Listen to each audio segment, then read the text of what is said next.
আসসালামু আলাইকুম, কেমন আছেন সবাই? আশা করি অনেক ভালো আছেন। আজকে আপনাদের দেখাবো কিভাবে আপনারা মেশিনের সেলাই করলে নিচের শিলে যদি সমস্যা হয় তাহলে কিভাবে ঠিক করবেন। আজকে এটাই দেখাবো। আমি আগে মেশিনটা চালিয়ে দেখাই আপনাদের।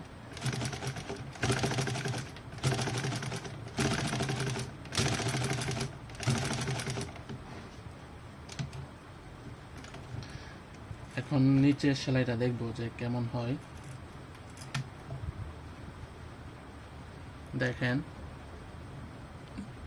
নিচের সেলাইটা খুবই খারাপ করতেছে। এরকম যদি হয় তাহলে আপনারা কি করবেন এটাই দেখাবো আজকে। তার আগে বলে নিই, আপনারা যদি আমার চ্যানেল নতুন হয়ে থাকেন তাহলে প্লিজ আমার চ্যানেলটি সাবস্ক্রাইব করবেন। তো প্রথমে আপনাকে দেখতে হবে যে উপরের এই টেনশনটা আপনার সেলাই করলে যে উপরের নিচে সেলাই খারাপ হয়, এই দুইটা সমস্যা হচ্ছে একমাত্র এই আপনার এই টেনশনটা আর হচ্ছে আপনার এই নিচের ববিন কেসটা। এই দুইটা জিনিসের মধ্যে হচ্ছে আপনার সেলাই সুন্দর আর পুরাটা মেশিন হচ্ছে সেলাই তুলে। তাই এখন যদি আপনার এরকম হয় নিচে সেলাই খারাপ হয় তাহলে কি করবেন? প্রথম অবস্থা আপনাকে উপরের এই টেনশনটা দেখতে হবে, এটা কি কেমন আছে, টাইট আসতেছে নাকি ঢিল আসতেছে। আমরা এটা টান দিয়ে দেখব, এটা কিন্তু অনেকটাই ঢিল আসতেছে। অনেকটা ঢিল আসলে আপনার এটা একটু টাইট দিবেন। যে দিক দিয়ে সমস্যা হবে, আমরা তো নিচে সমস্যা, যদি যে দিক দিয়ে সমস্যা হবে এর বিপরীত সাইড দিয়ে আপনারা টাইট দিবেন, এটা মনে রাখবেন। এখন এটা টাইট দিলাম। তারপর হচ্ছে আমরা এখন এটার কাজ শেষ, এখন হচ্ছে আমরা ববিন কেসটা দেখব। এই ববিন কেসটার সুতাটা কেমন আসতেছে দেখেন। এই সুতাটা কিন্তু অনেক টাইট আসতেছে। টাইট আসার কারণেই কিন্তু আপনার এই নিচের সেলাইটা কিন্তু সমস্যা। এখন এটা যেহেতু টাইট আসতেছে, আমরা এরকম একটা ছোট একটা স্ক্রু ড্রাইভার নিব। নেওয়ার পরে যে দেখেন একটা স্ক্রু আছে, যে এটা আপনার ঢিল দিব। ঢিল দেওয়ার পরে আবার টানতে দেখবো, টাইট আসছে, আর ঢিল দিব।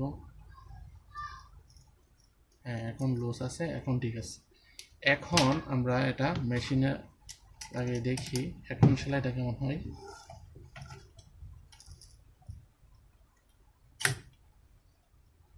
এটার মধ্যে কিন্তু একটাই সেলাই দেওয়া, দেখেন কত খারাপ।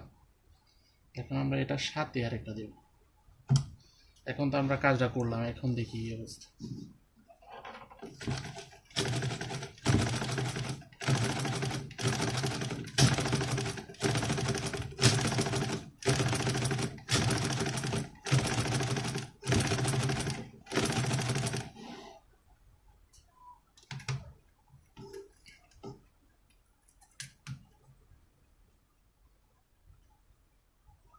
এখন দেখেন সেলাইটা, দুইটা কিন্তু সেলাই একসাথে হয়েছে। দেখেন, একটা খারাপ একটা ভালো। দেখেন উপরে নিচে একদম কিন্তু ঠিক আছে।